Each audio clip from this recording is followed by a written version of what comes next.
right, well, I'd like to call the meeting to order. We will start with the Pledge of Allegiance. I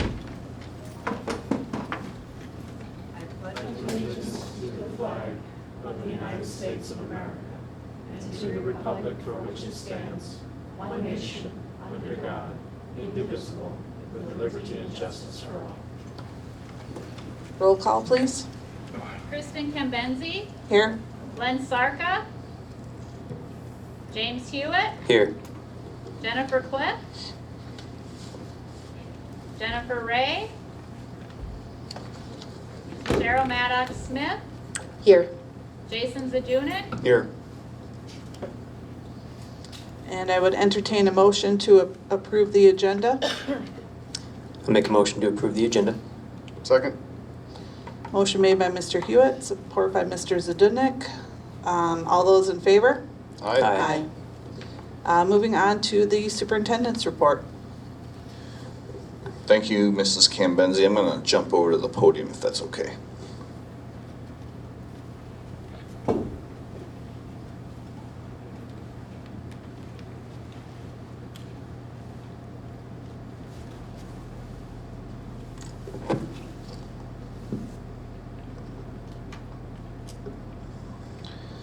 All right, do a quick sound check. You picking me up okay? Great.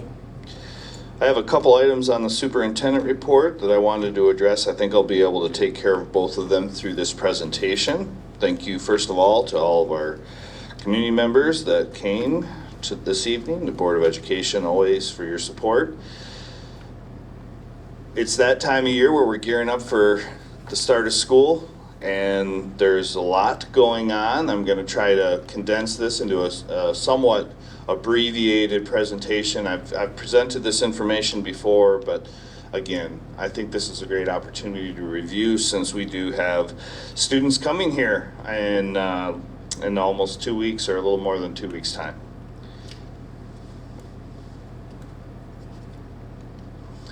Okay, so a little bit of a play on words. In public schools, we often refer to our school improvement plan, which we certainly have one. In light of this particular time of year and the fact that I'm presenting to community members, instead of getting too heavy on educational lingo, I'm gonna go with things that I think everybody can understand. So, the school improvement plan, which has the same gives us the same acronym as what I'm using as our presentation tonight, safety infrastructure programming. And when I think about a plan for addressing this school year and the plan that we've been working from for the last few years and for the foreseeable future, I do go to Maslow's hierarchy of needs. Research makes it very clear that students are unable to learn effectively when their basic needs are not met, and Maslow's hierarchy makes it very clear. So as I go through this presentation, if you keep that theme in mind, and then the hierarchy, of course, the basic needs, physiological needs, nourishment, sleep, clothing, shelter at the bottom of the triangle, safety as you move up the triangle, moving into love and belongingness. Those are the basic needs that need to be met again in order for students to learn effectively. And when I think about a school improvement plan, and I think about my acronym, safety infrastructure programming, I'm going to try to tie those things together.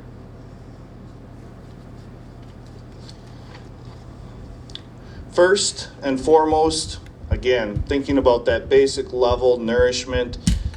There's some things out of our control, but thanks to some help from Lansing, we are able to provide free breakfast and lunch to all students again this school year.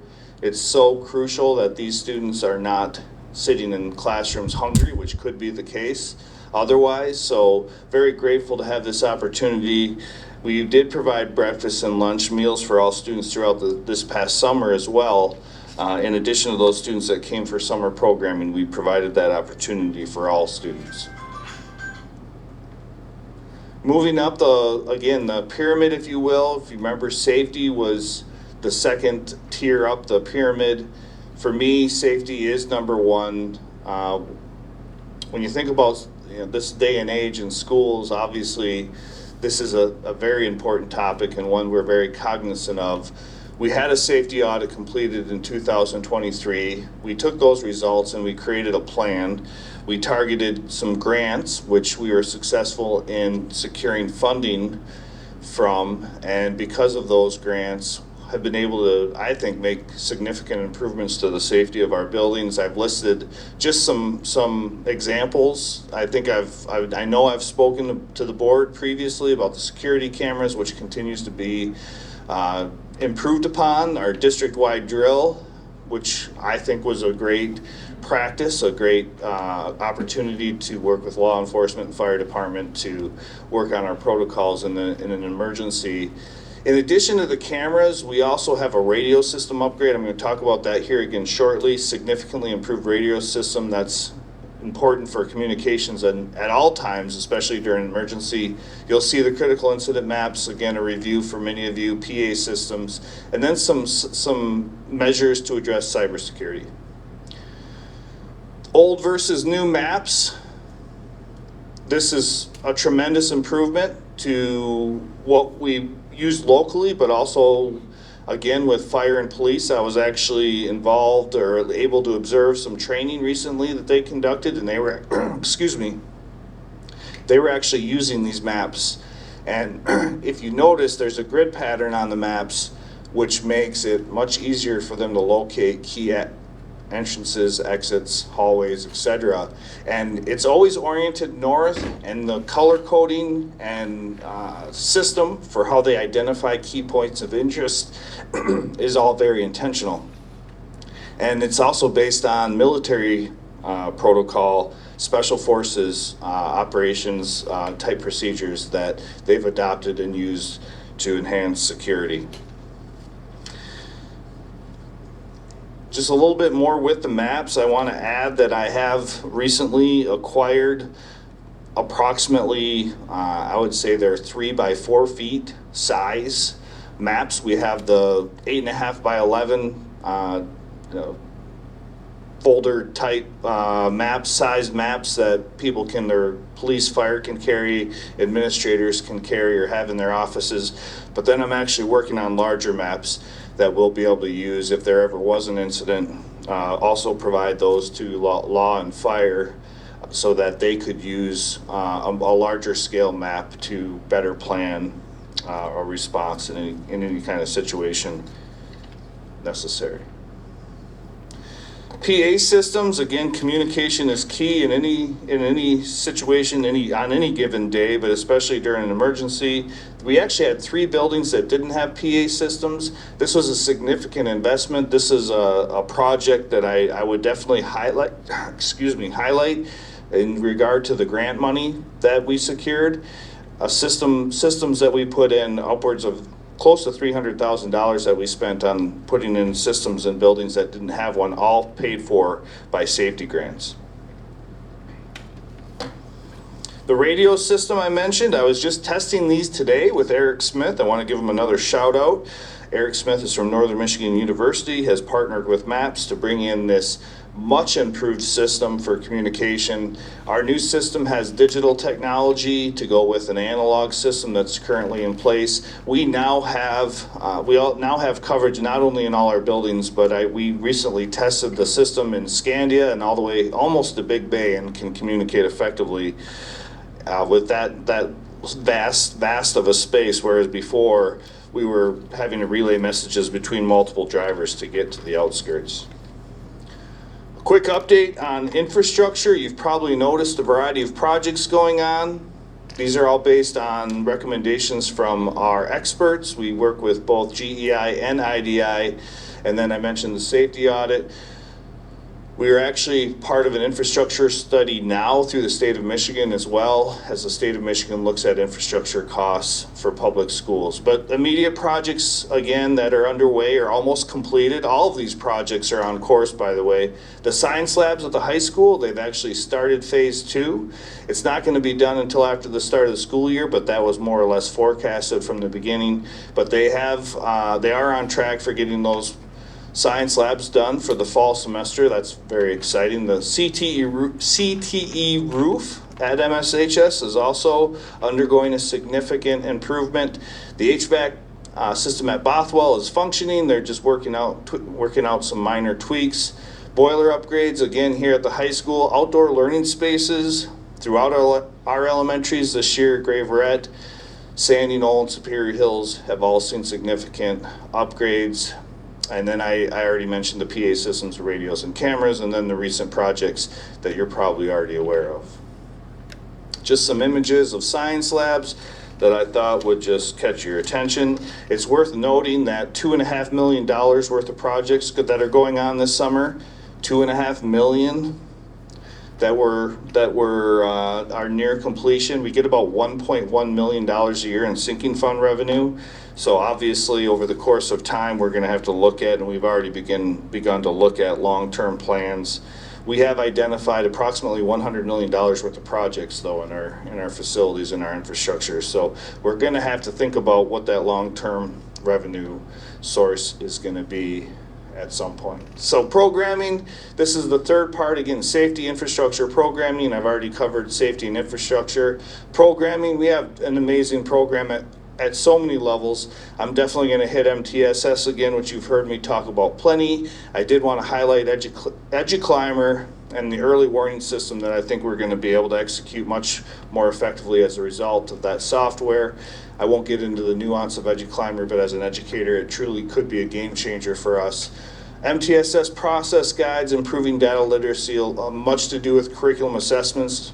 Want to highlight our summer enrichment programs. My little red laser isn't working, but if you look, the summer enrichment courses under MTSS or summer enrichment programs, we did have almost 400 students participate in a 6-week program here at the high school. Thank you to the high school for hosting that amidst science labs and roof replacements. No easy task, but to have 375 kids get 6 weeks of enrichment, free breakfast, free lunch, all for free is truly phenomenal. So I always want to highlight that program. Labs Unleashed, I talked about previously. That's for 8th through 11th graders. That was provided because of some additional grant money, 23G. That gave about 50 of our students an opportunity to go to Northern for 4 weeks and do 4 days a week, 4 hours a day, but this time focused on math and taking what they were learning in a classroom, which was one part of the program, and then applying it to a lab where they're actually in the welding lab, they're in the kitchen, and they were putting that math to practice. I've spoken plenty about social emotional supports, again, thinking about Maslow's triangle as we're moving up the hierarchy, and a variety of things that are in place as we continue to address the needs, the significant needs in this particular area. Early childhood supports, this is a little bit more about programming. We have definitely been intentional about focusing a lot of energy on early elementary, early childhood, those formative years. We do, again, this year have JK in every building.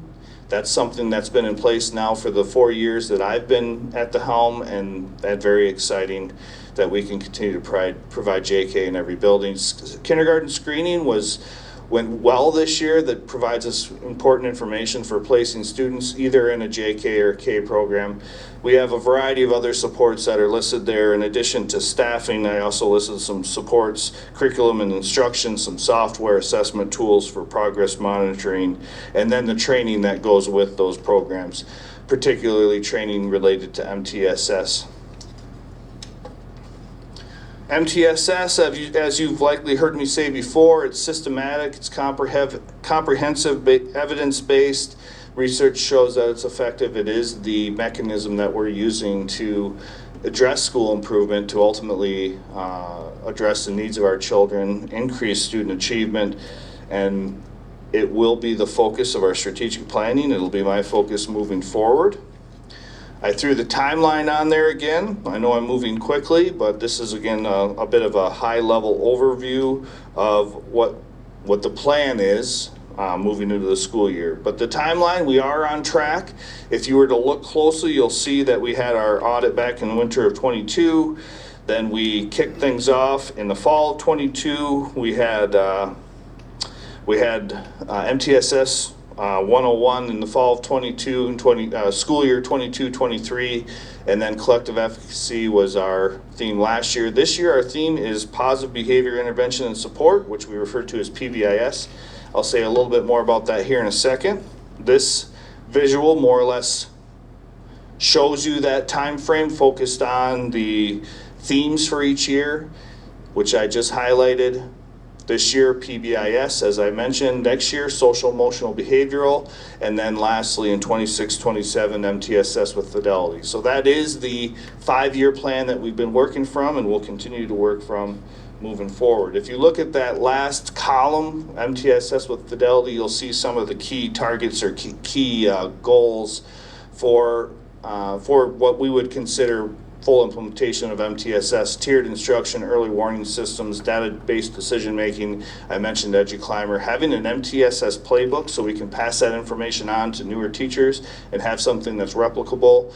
And then we have a lot of work to do with curriculum mapping in this district, and we're starting that work more intensively this school year. Explicit instruction is a great segue, especially into PBIS, because PBIS, again, positive behavior intervention and support, is is almost entirely, or I should say, is very much focused on explicit instruction. It's being proactive instead of reactive, intentional instead of random, and explicit instead of assumed when it comes to what the behavior expectations are, teaching those behaviors, again, being proactive about how you are going to make sure that the behaviors, the desired behaviors, are that they manifest and that you are intentional and consistent about correcting misbehaviors.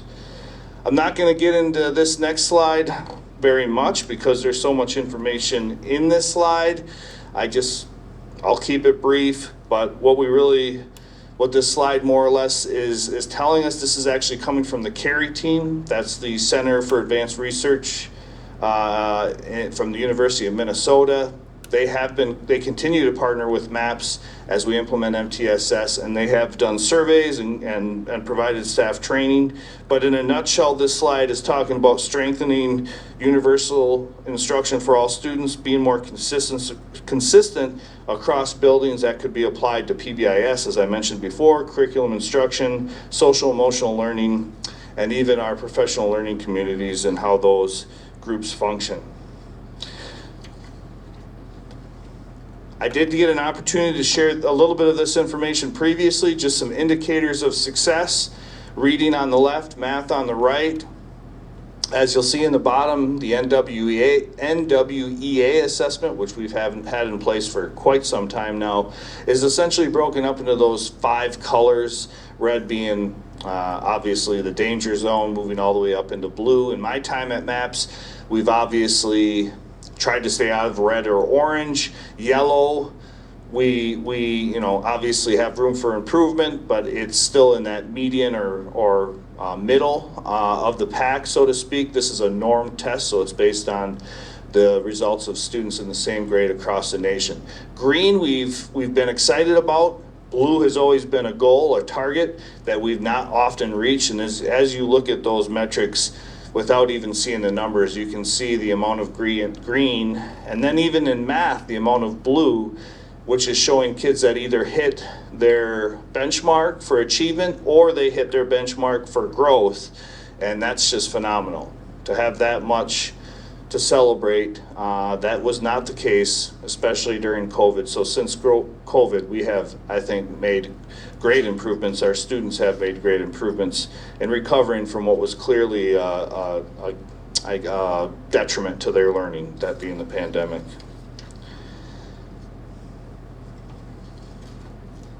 I know during these presentations I talk fast.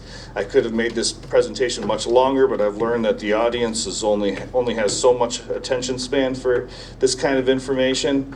But if you have any questions, I'd be happy to answer them.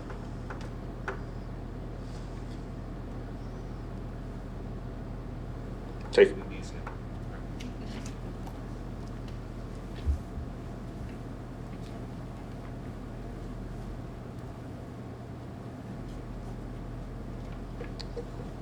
Do you have any project updates, or is that included? Right, the project updates was on there. Again, I moved quickly, but I can certainly update you on any projects if you had specific questions. They're all on time, on track for what they had originally been scheduled for completion, and $2.5 million worth of projects approximately that are going to be wrapping up here or have been wrapped up here in the recent past. The windows in the science lab I see are still out, or that project is slated to be completed by? Yeah, we just got an update on that this week, so we will have operational windows, it looks like, by the end of the week, but yes, those are all going to be in place well, we're forecasting that they're going to be in place for the start of the school year, but that's very much on their radar. Okay, anything further? That's all I have, thank you. All right. Moving on to approving the consent agenda, which would include the minutes of the regular meeting of July 15th, 2024, minutes of the closed session of July 15th, 2024, minutes of the committee of the whole and special meeting of August 5th, 2024, the personnel report dated August 2024, and the financial reports of July 2024. Make a motion to approve the consent agenda? Support. Okay, motion made by Mr. Zdunek, support by Mrs. Maddox Smith. Any comments? All those in favor? Aye. Any opposed? Motion passes. Comments from the public, Ms. Brum?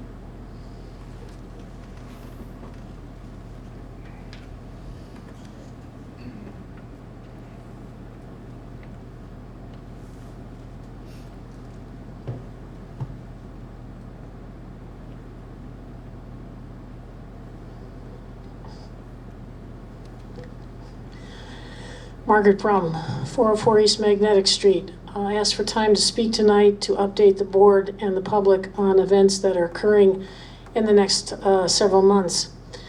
In the next several months, there will be a general election held in the first week in November. Certain number of seats on the school board are up for either re-election or new candidates have presented themselves. One of the things I noticed in reviewing the film of the last year and a half of school board meetings is there didn't seem to be anyone presenting on the issue of the actual history of the Native American population in the Upper Peninsula of Michigan. And I believe that can be addressed by someone with a basic knowledge of the history of the Upper Peninsula of Michigan, which I possess. So I booked a conference room at the Peter White Public Library on Thursday, September 26, 2024, from 6:30 to 8:30. Speech on Native American history in the Upper Peninsula. My work will be documented with source material. My work will be vetted and reviewed before I present it. But I hope to get the information out in time before people start getting the absentee ballots to make their decision for school board. Because some basic facts I learned just growing up here didn't seem to be in front of the board or in front of the public when decisions were made. Tomorrow morning at 10 a.m. at the Westwood Mall, the Martin Sports Shop, will be offering these t-shirts with the Marquette Redmond logo on them. If you're a current student at Marquette Senior High School, you bring your ID in, you can get one for free. If you're not a student and you still want one, the payment is $10. I must apologize to members of the board for not making this clear in advance. I don't know if you have students at Marquette Senior High School, but unfortunately, because of your position on the board, I can't offer the t-shirts to the students in your family for free. You can pay for them if you want, but I can't offer them for free because it would mess you up in terms of accepting gifts from the public. And I didn't make that clear in my Facebook post, and I wanted to make it clear. It's not that you can't buy them, it's just you can't get them for free. Just so you know, the Marquette Redmond logo was owned by the Marquette Public School Board until it was expressly abandoned based on the decision made by this board in July of 2023. And as a trademark attorney, I can tell you that an express abandonment is different than just walking away from something. But when the board expressly abandoned it and have scrubbed all the signage and verbiage from this building, That puts it in a category where it's abandoned, and after a year, under U.S. trademark law and state trademark law, anyone can pick up the trademark and use it. Accordingly, I don't know if you've ever seen one of these before. This is what a registration looks like in the state of Michigan. I've applied for and received a registration for the Marquette Redmond mark for its use on clothing in Michigan, in the state of Michigan, in the entire state of Michigan.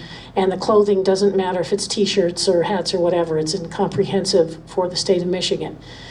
I did this because during the recent recall situation, we heard from a number of people that they had been told, I don't know if this is true, I don't have any knowledge of your current dress code, that people were being told not to wear the Marquette Redmond logo and not to discuss the actual logo.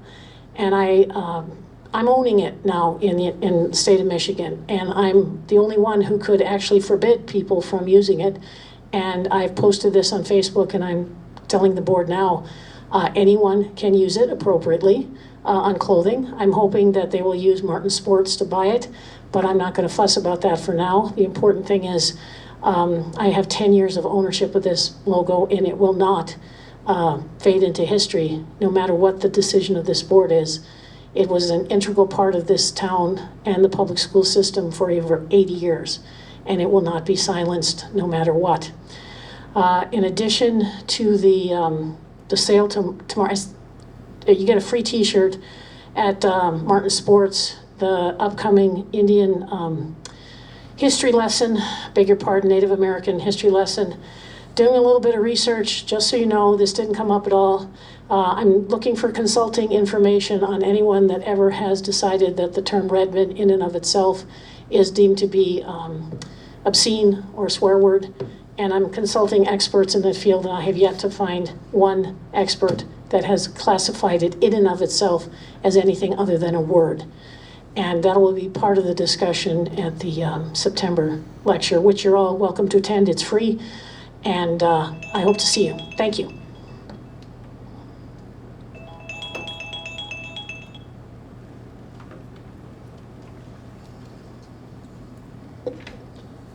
All right, moving on to new business.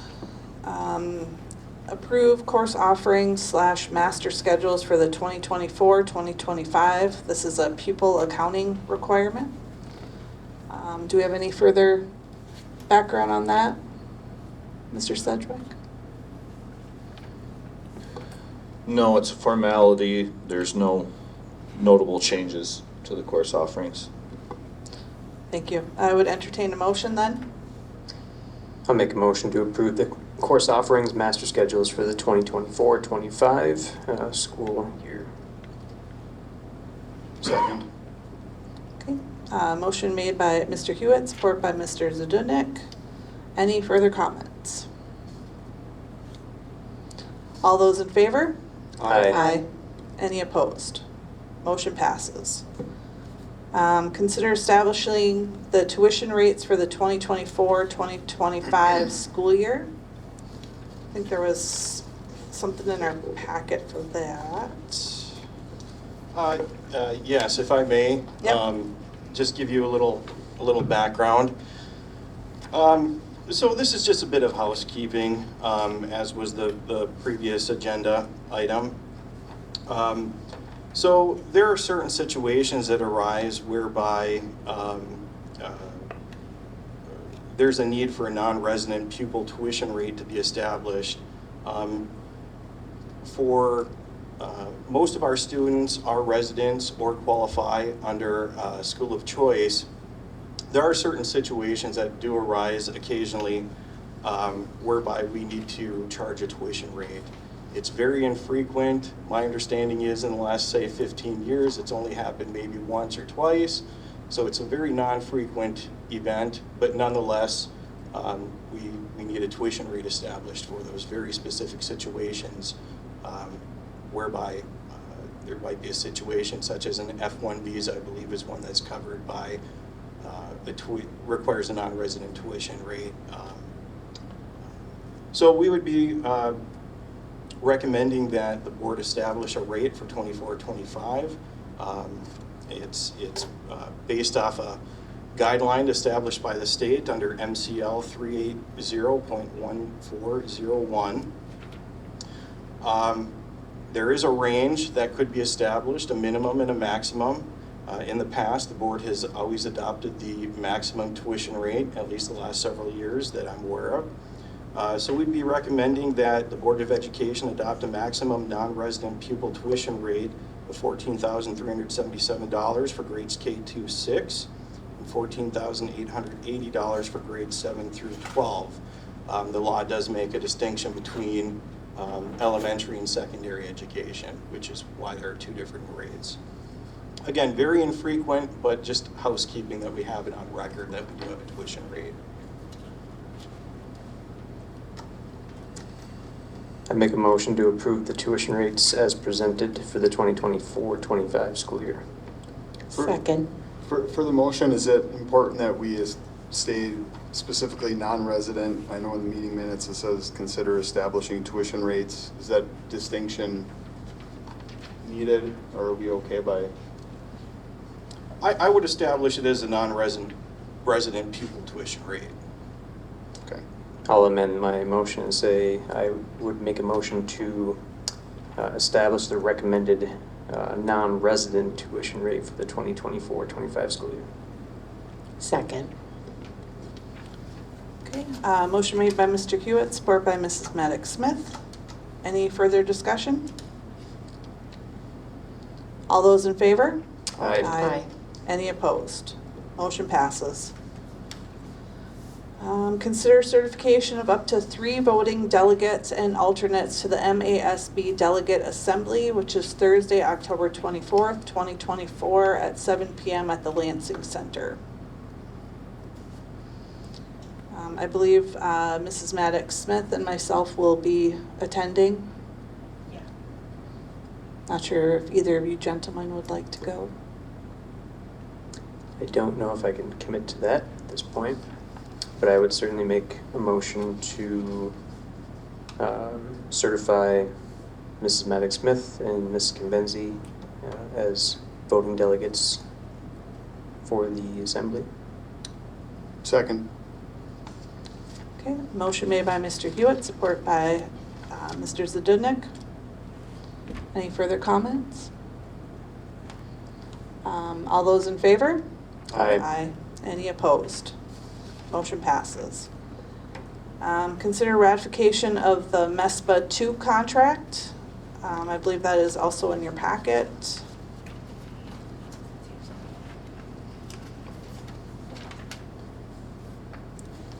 And so this is for the Paraprofessionals Association Unit 2.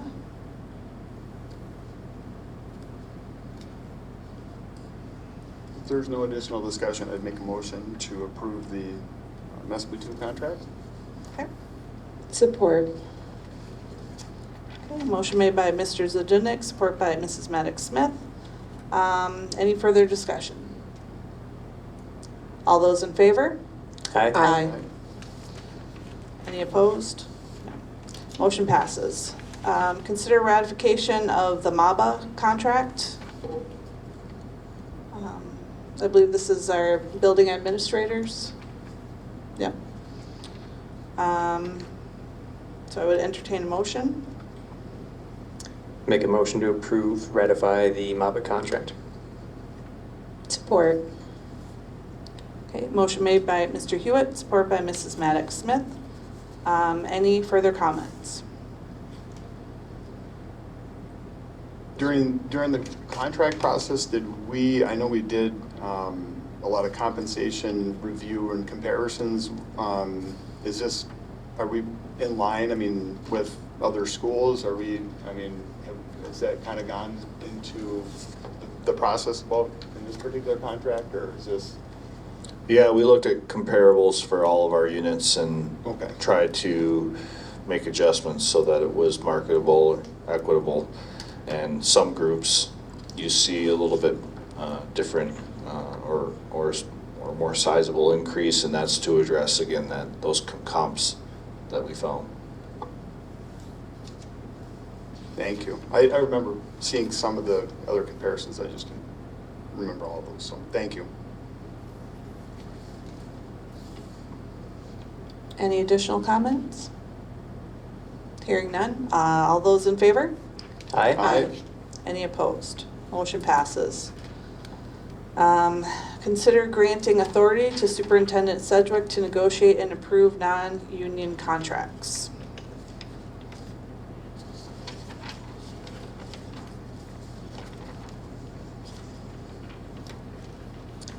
I would also make a motion to approve the authority, grant the authority to Superintendent Sedgwick to negotiate and approve our non-union contracts. Support.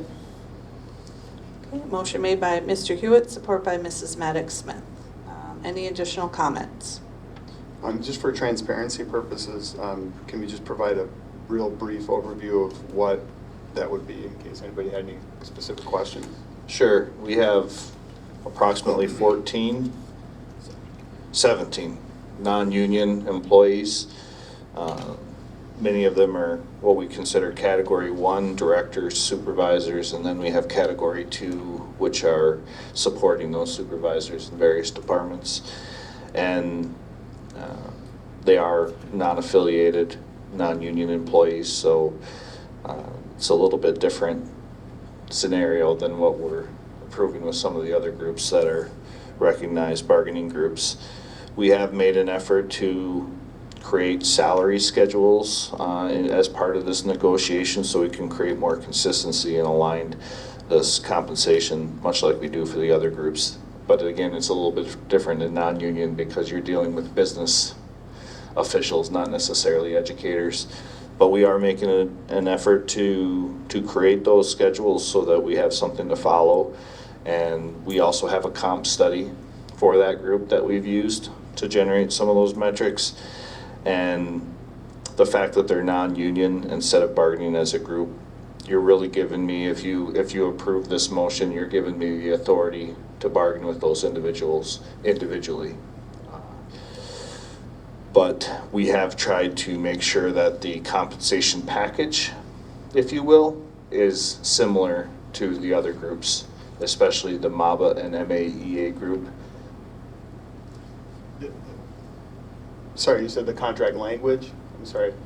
Compensation package. Oh, I'm sorry. The Okay. compensation. There's not a lot with language, with them being not affiliated. We have a contract that we had from our labor attorney who has been advising us, and he is actually the one that advised that I recommend or that I give you a potential motion to approve so that the board doesn't have to look at every single individual contract and approve them. Thank you. Any additional comments? All those in favor? Aye. Any opposed? Motion passes. Moving on to board member comments. We'll start with Mrs. Maddox Smith. I just want to thank the negotiating teams for these contracts. It's a lot of hard work that the public, I don't think, realizes the time that goes into it, and we really appreciate our teams coming through on these contracts. Pretty exciting seeing all of the projects, $2.5 million worth of projects. Just awesome seeing what's going on here for our kids. The grid maps, the science labs, just great stuff. Thanks, everyone. Mr. Zdunek. Just wanted to really echo the appreciation for the time and effort spent by yourself as well as the school staff for making sure to go through really above and beyond to spend the time necessary to get these contracts together and not have any interruptions with our school year. It's a great accomplishment. So again, thank you for all the work that was done, both going back several months leading to the opportunity to vote on the contracts, for the hardworking school staff that do the job day in and day out for just to make Marquette Area Public Schools the excellent resource and really a benefit to the community that I really think Marquette Area Public Schools is. So a lot of people deserve a pat on the back for doing that. And I think they're excellent contracts, and I think it's in, responsiveness that the board has had, understanding there were a couple of areas that, needed some work, and I think the contracts represent, certainly a step in that direction. So I'm, again, appreciative to have the opportunity to move those forward. One of the difficult things that I've had on the board is trying to figure out what the funding is going to be, and trying to fortune tell what some of those funding areas are going to be moving forward, and trying to balance those with contract that certainly we know what those obligations will be, and then try to couple that with some funding that you just don't know exactly where that's going to come from. So, but again, thank you for all the hard work by everybody for getting these contracts done. Great job. Mr. Hewitt? Nothing further, just looking forward to another fall start to the school year, so. Thank you. The board president comments, nothing further. Just looking forward to, again, a great start to the school year, which will be September 3rd, 2024, and the announcements and other meetings. So first day of school, September 3rd, 2024. September 16th will be our regular board meeting here in the library at 5:30. And I would entertain a motion to adjourn. So moved. Support. Motion and support. All those in favor? Aye. Aye. Aye.